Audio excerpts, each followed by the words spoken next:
Coming up on Look Today, well, we've got updates on the David Decker case, which is continuing to evolve in Warren County. Plus, we've got the Beekman Street Art Fair, which took place over the weekend in Saratoga. More on that coming up. And Glens Falls Middle School is named One to Watch. It's all ahead on Look Today.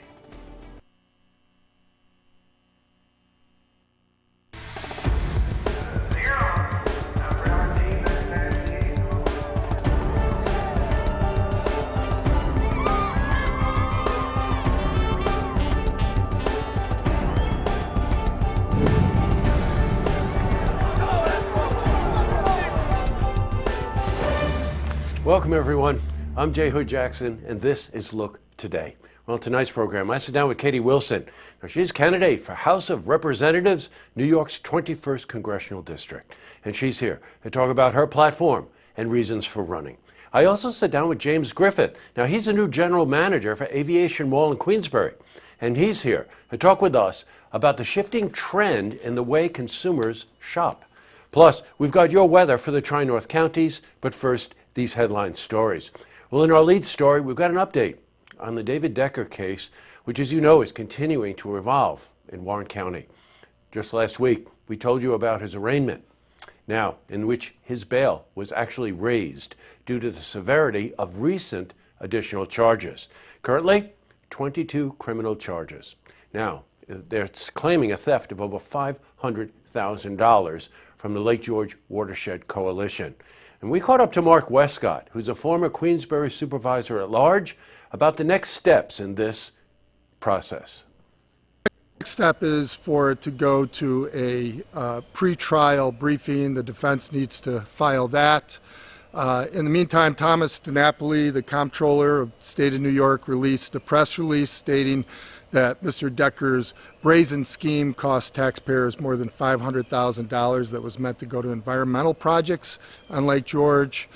These are very significant charges. Obviously, it's a big deal, and we're going to keep you posted as we get any information. In other news, well, this weekend was the Beekman Street Art Fair in Saratoga. Local art enthusiasts flocked to Beekman Street in Saratoga to admire and to purchase works by local artists. Now, in addition, of course, there was music, great food, and an area for children to practice being artists themselves. Well, we were at the art fair, and we spoke with Grace Gunning. Now, she's a participating artist of reliquary boxes. You know, the importance of doing a show like this is actually connecting with people, because so much is online now, and it's hard to actually put your hands on things online, and it makes a big difference, especially with someone who's made something with their hands. It's important to put your hands on what they've made. How true. You know, it was a beautiful day for the fair. A lot of people turned out for it. All right, switching from news to this beautiful weather. What a great way to start the week. Sun and temperatures 70 degrees. Well, let's see how the week is shaping up. For a more detailed look at our weather, let's head to the Glens Falls Weather Center for a look at your first forecast. Thanks, Jesse. I'm meteorologist Clarence Sponsor with your first look weather update on Look TV. Let's take a look at our radar from earlier today. We have showers and storms along the I-70 corridor or so. Here comes this cluster of storms making their way through parts of basically eastern Dakotas, entering parts of Minnesota and Iowa. But we've been relatively dry across much of the Capital District, although we've been in mainly overcast skies. This high pressure dome just to our east has been keeping us relatively dry, as we have that cold front boundary to our south, keeping things a bit stormy. And that trend for high pressure will dominate Tuesday and Tuesday night. So we're in for a clear and cool night, only 48 the overnight low, with winds light and variable. We warm up gradually, mid-50s by 7 a.m., near 60 at 8 a.m., up mid-60s by 9 a.m., and we'll be under full sunshine with highs near 80 on your Tuesday, a southwest wind at 5 to 10 miles per hour. Despite temperatures only making up to the upper 70s, we'll see hot car tragedies possible in New York State if you're not careful, parents with little ones, because these cars can heat up 20 to 30 degrees warmer than the high temp, about 75 degrees. So imagine 95 to 100 degrees in only 15 minutes. So even a short errand does not help. Beyond that, we have a scattered storm chance on Wednesday with highs near 80, 79 Thursday, mainly sunny, mid 70s and lower 80s to end the work week and enter Father's Day weekend. Lows look nice, mid-50s for lows, and beautiful weather to go along with it. That was your forecast update on First Look Weather on Look TV. I'm meteorologist Clarence Ponster. Now send it back to you, Jesse. Thanks very much, Clarence, and thank you for that safety tip. Well, over the summer, you'll see that we'll be doing that from time to time.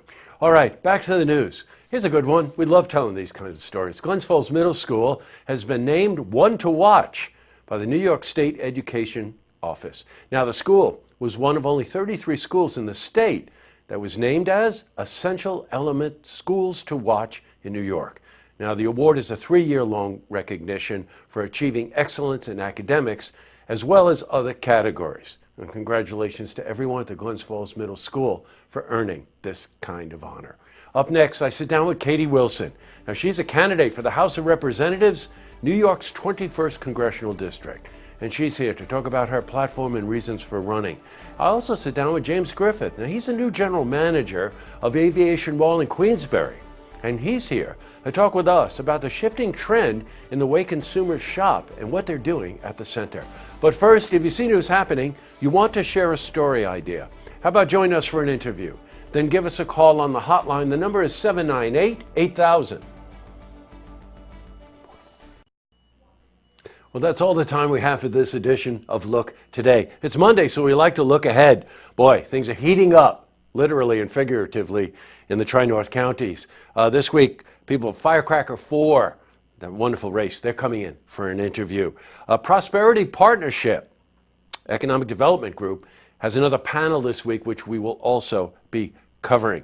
We're out on a bunch of shoots this week, including one of our favorites at Cronin's Golf Resort in Warrensburg with Jim Cronin.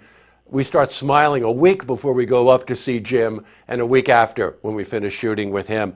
Also, we'll be at Merrill McGee. That's a fabulous restaurant in Warrensburg. We want to make sure that that restaurant gets on your short list. And last but not least, a lookout has to go to, this is a little out of our wheelhouse, but you really have to note it. Robert De Niro. Now there is a real New Yorker for you. Robert De Niro. Not somebody born on third base, not somebody who acts like an adolescent, not somebody who throws temper tantrums, but the real deal. Go De Niro. All right, that's all the time we have for this edition of Look Today. Tonight on Look TV, you have an episode of Beyond the Headlines and Warren Watch. And don't forget, tune in tomorrow night for the stories that matter to you. Good night, everyone.